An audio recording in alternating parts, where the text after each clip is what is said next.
সেদিন আমার পছন্দের স্ট্রবেরি ফ্লেভারের একটা কেক বানালাম। কেক পছন্দ করে না এমন মানুষ কিন্তু খুঁজলে খুবই কম পাওয়া যাবে। আর সবাই খুবই মজা করে খেয়েছিল। আর জাপানে ছুটির দিন মানেই হচ্ছে দাওয়াত, ভরপুর খাওয়া দাওয়া, সাথে ছিল সন্ধ্যাবেলার চমৎকার চটপটি ফুচকার আড্ডা। তো সবকিছু মিলিয়ে আজকের ভিডিওটি। সবাইকে ওয়েলকাম করছি নতুন আরেকটি ভিডিওতে। আসসালামু আলাইকুম, কেমন আছেন সবাই? আজকের ভিডিওটা একদম সকাল থেকেই শুরু করছি। তো সেদিন ছিল জাপানে ছুটির দিন, আর ছুটির দিন মানেই তো অনেক বেশি ঘুম থেকে উঠতেই আমাদের প্রায় 11টা থেকে 12টার মতো বেজে গিয়েছিল। ঝটপট খাওয়া দাওয়া শেষ করে চলে যাই কিচেনে একটা কেক বানানোর জন্য, কারণ সেদিন আমাদের একটা দাওয়াত ছিল। ভাবলাম জাপানে যেহেতু সচরাচর হালাল কেকটা পাওয়া যায় না সব জায়গায়, তো একটা সুন্দর করে কেক বানিয়ে নেই। আর আমি কিন্তু আমার স্পঞ্জ কেকের রেসিপি অলরেডি শেয়ার করেছি আমার লাস্ট ভিডিওতে, তাই তাড়াহুড়োর মধ্যে আজকে আর রেসিপিটা রেকর্ড করিনি। ইনশাআল্লাহ অনেক আপুদের রিকোয়েস্ট এসেছে যেন একটা চকলেট কেকের রেসিপি শেয়ার করি, সেটা অবশ্যই শেয়ার করব সুন। আর দেখতে পাচ্ছেন কেকটা কতটা সফট হয়েছিল। এটা সেদিন আমি স্ট্রবেরি ফ্লেভারের একটা স্পঞ্জ কেক বানিয়েছিলাম। আর সেদিন কেকটা বানাতে আমি রাউন্ড শেপের একটা মোল্ড ইউজ করেছি, তাই হাইটটাও খুবই ভালো এসেছিল।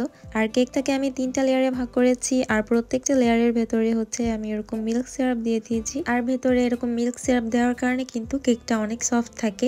তারপর উপরে ক্রিম দিয়ে কেকটাকে ক্রাম কোট করবো, অ্যান্ড 2 মিনিটের মতো রেস্টে রাখলে উপরে ক্রিমটা ভালোভাবে সেট হয়ে যাবে। আর ক্রাম কোট করে রাখলে উপরের ফিনিশিংটা দিতে খুবই ইজি হয় আর খুবই স্মুথ হয়। এখন যেহেতু অনেক বেশি ঠান্ডা, তো ঠান্ডার মধ্যে ফ্রিজে আর সেট করার জন্য রাখতে হয়নি। বাইরে 2 মিনিটের মতো রাখার পর এখন উপরে আরেকটা কালার দিয়ে সেট করছি। এখানে যেহেতু আমি স্ট্রবেরি ফ্লেভারটা ইউজ করেছি, তো ফ্লেভারে এরকম কালার ছিল, তাই একটু মিক্সড পিঙ্ক কালার হয়েছে। এখানে আমি কোনো ফুড কালার ইউজ করিনি। তারপর সুন্দরভাবে উপরটা একটু ফিনিশিং করে দিলাম।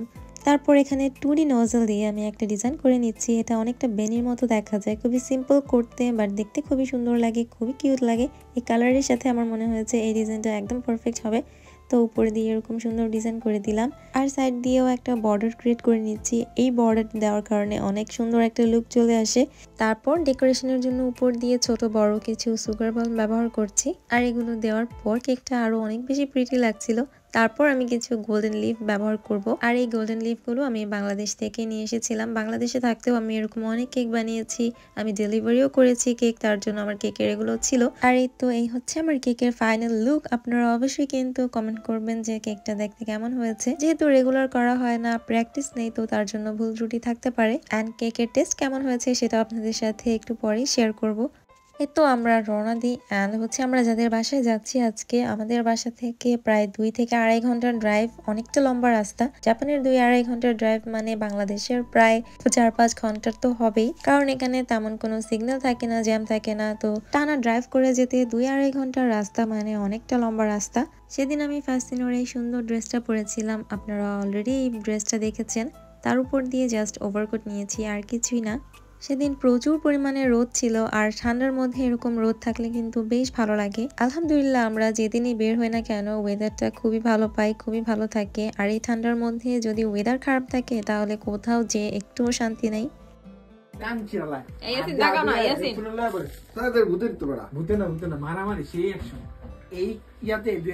বলেন আপনারা কেমন লাগতেছে? হ্যালো গাইস, এমন বিশ্রী লাগতেছে পুরা ইকবাল।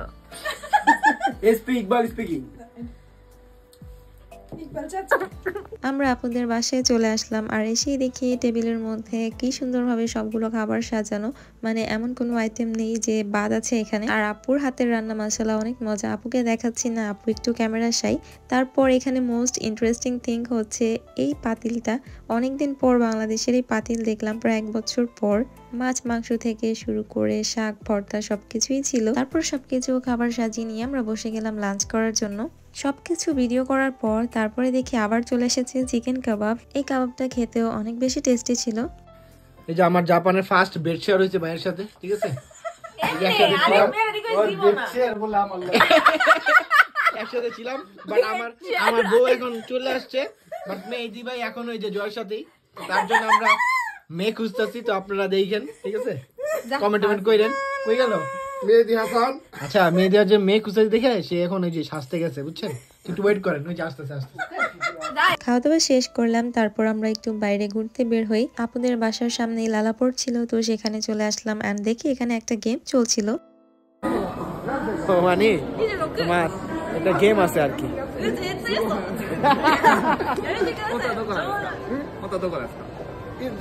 জীবন নামতে তো মানে একটা গেম আছে চাপ দিয়ে শক্তির ইয়াটা কতটুকু আছে আর কি শক্তি এরকম টাইপের তাহলে প্রেশার আর কতটুকু করে বয়সে জাপান না একটু বন্ধু থাকে আর কি মেয়েগুলো এতটুকু পোলাও গাছ হাতের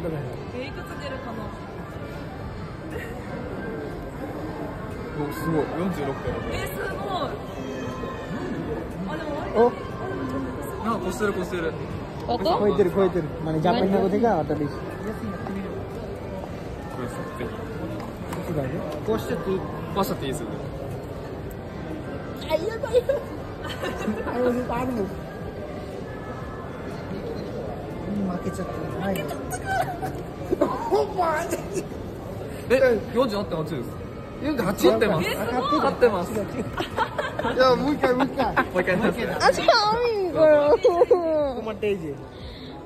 তোমার হলে 27 মাত্র তাই ও তোমার জন্ম থেকে বেশি শক্তি 49 আর জয়স মাত্র 46 ও আরে ভাই মুখ টক করে চাপ দিবার কি যত আনতে পারো একাতে ঠিক আছে নিজের একই তো সেম নিজে না না নিজের রক্তে না না আমরা শক্তি পরীক্ষার খেলায় ওদের সাথে পার্টিসিপেট করলাম, তাই ওরা হচ্ছে এখন আমাদেরকে গিফট করবে। এখানে অনেকগুলো গিফট ছিল, যে যার যার ইচ্ছে মতো নিতে পারবে। ও মাই এত জীবন না কি নিবা? হ্যাঁ যা ইচ্ছা,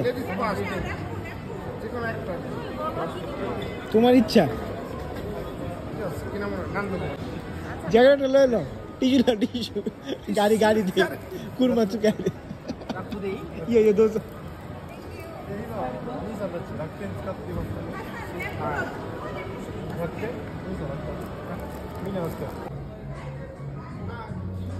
আম্মা এটার দাম 12,000 টাকা। ইলা কিনে দেখো আপনি হন কেমন, এই যে ওদের কাপড় জিগান আপনি আপনি করলে আপনি হক করলে কিনে দিব। এই বড় দেখি দুইজন দিকে আসো।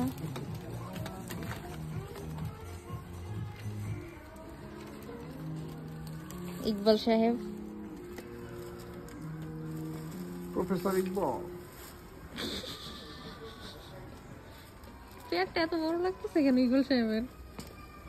ওই যে মানিব্যাগ দিয়ে নে কি মানিব্যাগ বিলি দিয়ে যদি মানিব্যাগ নাই বাস গাড়িতে মোবাইল দিয়ে দিছি। শপের প্রত্যেকটা কোনায় কোনায় হচ্ছে মিরর, তো একটু ভিডিও করে নিচ্ছিলাম আমরা দুজন। সবাই সবার মতো একটু কেনাকাটা করছিল, আর অনেক বেশি সেল চলছিল উইন্টার।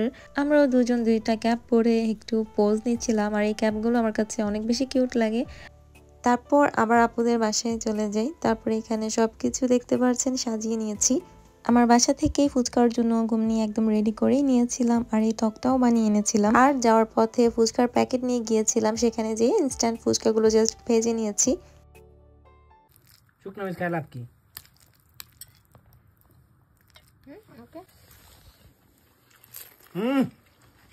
এত রাগ করছো, মোবাইল ঢুকে যাবে।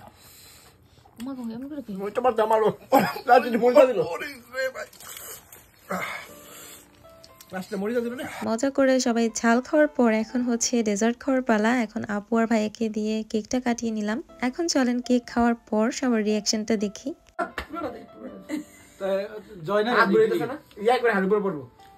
আমার উপরে ইয়াসিন ভাই কেকটা মজা মজা মজা